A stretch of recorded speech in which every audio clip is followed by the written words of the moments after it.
Hello everyone, this is Gregory Osborne here. I just received my first order of red wiggler worms. I thought I'd do this short video to track my progress as I try to cultivate these worms, raise these worms, get them to multiply, etc. I do a lot of fishing here in my hometown of Hot Springs, Arkansas, and I'm spending an exorbitant amount of money on bait. You go to these bait and tackle stores and you spend tons of money on bait, fishing worms, and you don't get many for your money, dollars worth. So I've decided to try to raise my own worm beds to get them to produce and to expand, and hopefully I can then go into trying to make a little money on the side with these worms. As you see here, I'm in my garage here. I have a table set up here. I have a couple of bins set up. I got the bedding ready well before my worms got here, so my bedding's been mixed. Peat moss, little potting soil, as well as shredded newspaper. I have a few lamps here, as you see, set up to keep my worms to stay in the bins the first couple of days as recommended. You want your worms to dive deep into your bedding here in the first few days. They'll try to come out, so it's recommended that you get a lamp or a light of some sort, and that's why I have these lights situated here. So let's see here. I ordered my first initial package here. Let's see what we got. Okay, as you can see, I got mine from Uncle Jim's Worm Farm.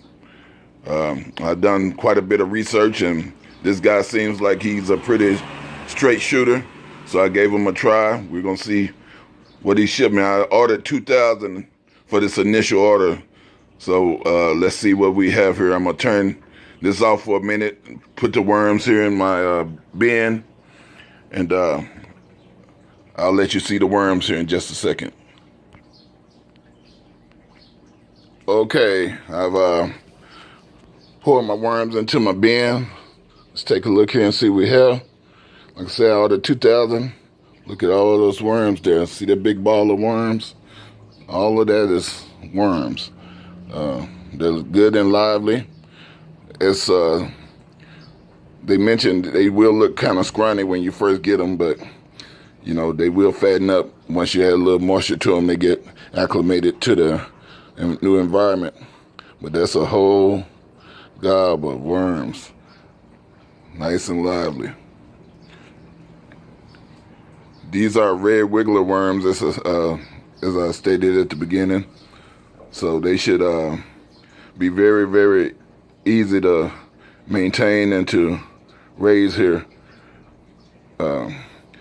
People in my area here in Hot Springs, Arkansas, they love to fish with these red wigglers when it comes to brim fishing, trout fishing, cat fishing, any kind of panfish, even you know, bass and crappie, anything of that sort of feed on these worms also.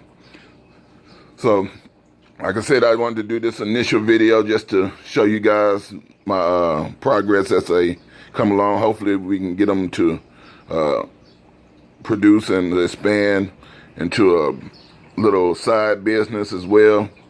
I know a lot of fishermen who would just love to have worms without going to the bait shops and having to spend $3, $4, $5 on 12 to 15 worms. These worms here in my area, for just a few in a small cup, you could get maybe 12 to 20 worms, and it would cost you almost $4 or $5. So raising these seems to be an obvious thing to do. I'll be able to sell them to my friends, the guys I fish with, people on the fishing banks when I'm out there. Create a little sideline business. Hopefully, once we get them to really repopulate and multiply. Like I said, I'm starting this off. I have a mixture here in this tub of peat moss, potting soil, shredded paper, and I plan on adding some coffee grounds to the mix here shortly. I'm trying to set up a local collection route here in my hometown where I can actually get people to save their coffee rounds, they use coffee rounds for me, and I'll be able to offset the cost of some of the food that I feed these worms. This is 2,000 red wigglers. Like I said, I got them from Uncle Jim's worm farm, and I really like that packaging. That shows a high degree of professionalism, just having that logo there on that package. I have ordered worms a couple years ago, and it's just plain package. Uncle Jim's has a very impressive package. So you see the worms here, they're gonna run from that light. They're gonna run from this light setup that I hear, and they will go down into this bedding. And I'll let them sit there. I won't feed them for a few days. I'm gonna moisture them, put a little water on them here to get them rehydrated from their trip through the melon system. So anyway, Gregory Osborne, y'all, I'm going to keep y'all updated as to how they progress and how they come along. So thanks for watching this video. Go down to the description. You can get a little more information on maybe how to contact me if you have any comments, whatever questions you might have. So I'll talk to you guys next time.